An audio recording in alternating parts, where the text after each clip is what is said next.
Means buckle your seatbelt, Dorothy, because Kansas is going bye-bye. Welcome to Watch Mojo, and today we're counting down our picks for the most unexpected, heart-wrenching betrayals in movies we couldn't have seen coming. There will be no door for men.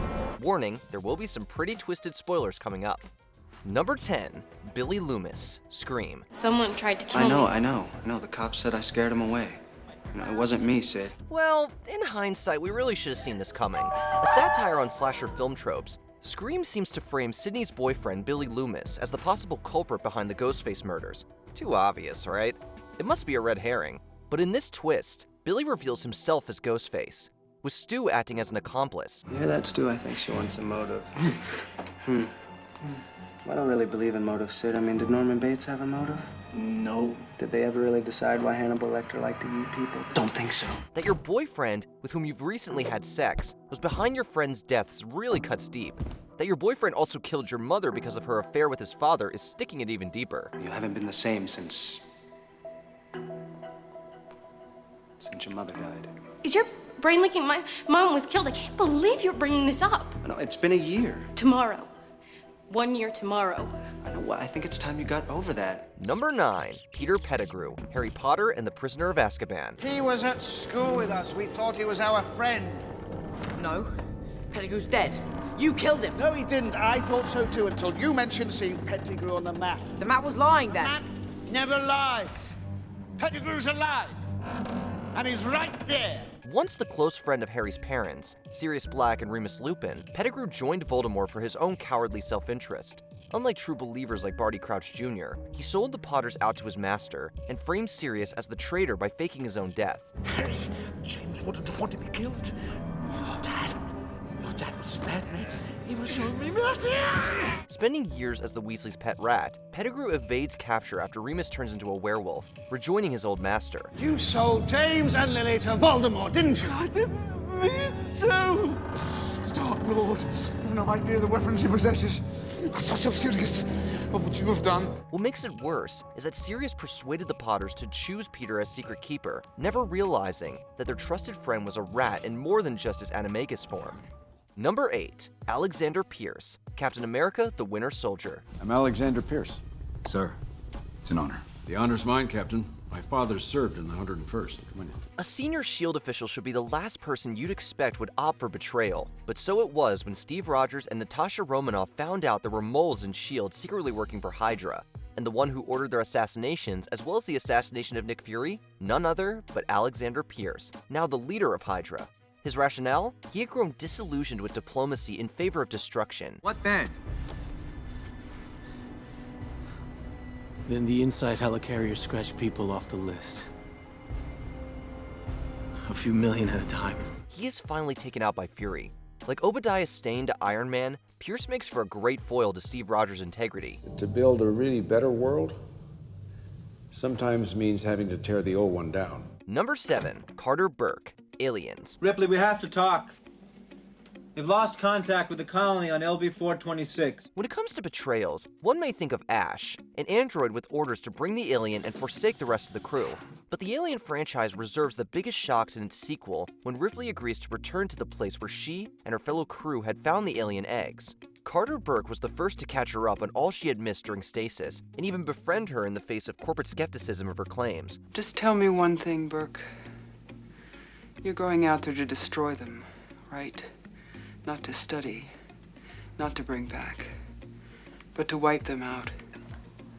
That's the plan. You have my word on it. It turns out, Burke planned to capture the alien and use it for bioweapons research, and thus for profit.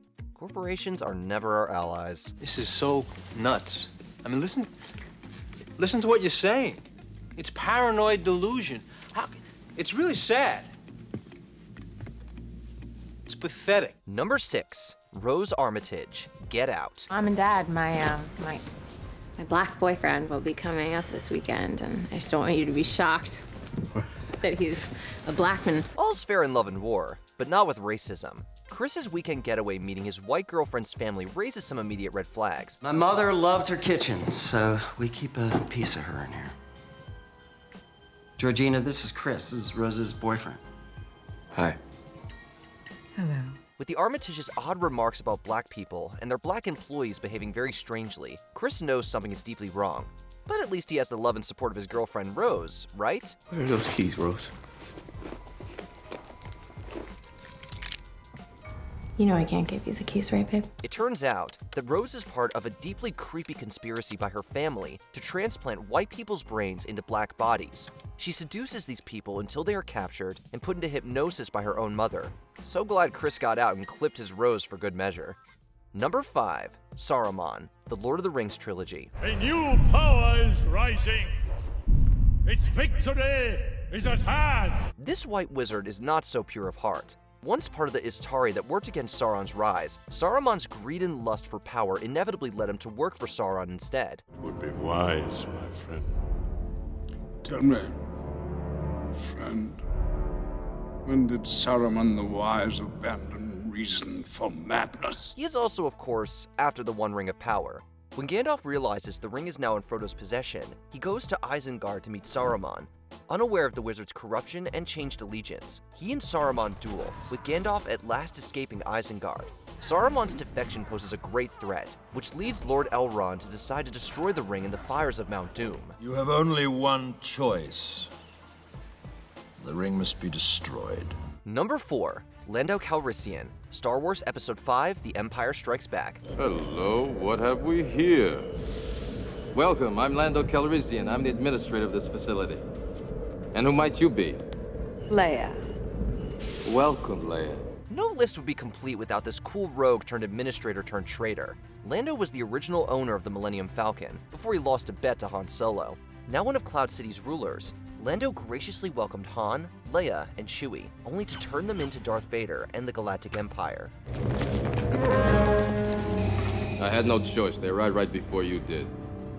I'm sorry. Unlike many other fictional traitors, however, Lando had little choice in the matter, and in the sequel redeemed himself by joining the Rebel Alliance. Although Anakin's betrayal may have been more consequential, Lando's is much more bitter for its unexpectedness. Stop! I've done all I can. I'm sorry I couldn't do better, but I got my own problems. Number 3. Harvey Dent, The Dark Knight. Okay, fine. You either die a hero, or you live long enough to see yourself become the villain. District Attorney Harvey Dent, along with Batman and Commissioner Gordon, once fought against organized crime in Gotham City. But when he and his girlfriend Rachel are kidnapped by the Joker and tied to bombs, it sets in motion events that will have ramifications on the whole Batman mythos. Surviving with half of his face charred, Dent's disaffection and the Joker's manipulation leads him to become Two-Face.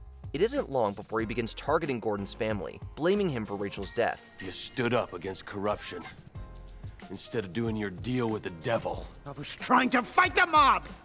You wouldn't dare try to justify yourself if you knew what I'd lost. Not only does this about face sting, but Batman's willingness to cover up Dent's corruption makes his betrayal a bitter one indeed. Why would you listen to me now? I'm sorry, Harvey.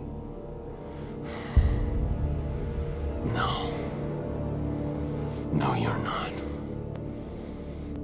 Not yet. Number 2. Cipher The Matrix. You take the blue pill.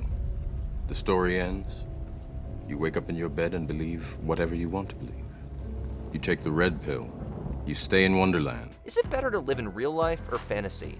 The choice may be depressingly clear-cut, but the latter still holds allure for many. Morpheus and the Rebels rescue humans from the Matrix, a virtual prison designed by their supercomputer overlords to keep them in a sedated state. But one crew member, Cipher, decides living in the Matrix is preferable to messy reality. Yeah, I need an exit fast. Cipher. Yeah, there was an accident. Cipher betrays Morpheus by tipping off agents, exiting the Matrix, and killing the other crew members in cold blood. It's a lot of blood spilled for a fantasy. Then we have a deal. I don't want to remember nothing. Nothing. You understand? Before we unveil our top pick, here are a few honorable mentions. Elsa Schneider, Indiana Jones and the Last Crusade. Because having your girlfriend as a Nazi is the worst. But you should have listened to your father. Mr. Orange, Reservoir Dogs. Because a corrupt cop is the worst of both worlds. You gotta know every detail there is to know about this commode. So what you gotta do is to take all them details, man, and make them your own. While you're doing that, you gotta remember that this story is about you and how you perceive the events that went down. Alec Trevelyan, Goldeneye. Because your ex-partner toppling a country's economy is as bad as it gets. Alec? Back from the dead. No longer just an anonymous star on the memorial wall at MI6. What's the matter, James? No glib remark? No pithy comeback? Before we continue, be sure to subscribe to our channel and ring the bell to get notified about our latest videos. You have the option to be notified for occasional videos or all of them. If you're on your phone, make sure you go into your settings and switch on notifications. Number 1. Fredo Corleone, The Godfather Part 2. The worst betrayals are somehow always biblical in nature, Cain and Abel to be exact. When an assassination attempt at his home fails, Michael Corleone suspects a rat in their midst. Little does he know, the traitor is his own older brother, Fredo. Jealous of Michael, believing that he should have taken over the family business after Vito's death, Fredo makes a deal with Hyman Roth, not knowing Roth would kill him. I've always taken care of you, Fredo. Taking care of me? Michael keeps Fredo alive and seems to forgive him at their mother's funeral, only to order a hit on Fredo. The number 1 rule of the family is, you don't betray the family. I know it was you, Fredo. You broke my heart. You broke my heart. Which other movie betrayals was like the kiss of death to you? Let us know in the comments down below. Fredo, you're my older brother, and I love you. But don't ever take sides with anyone against the family again. Did you enjoy this video? Check out these other clips from WatchMojo, and be sure to subscribe and ring the bell to be notified about our latest videos.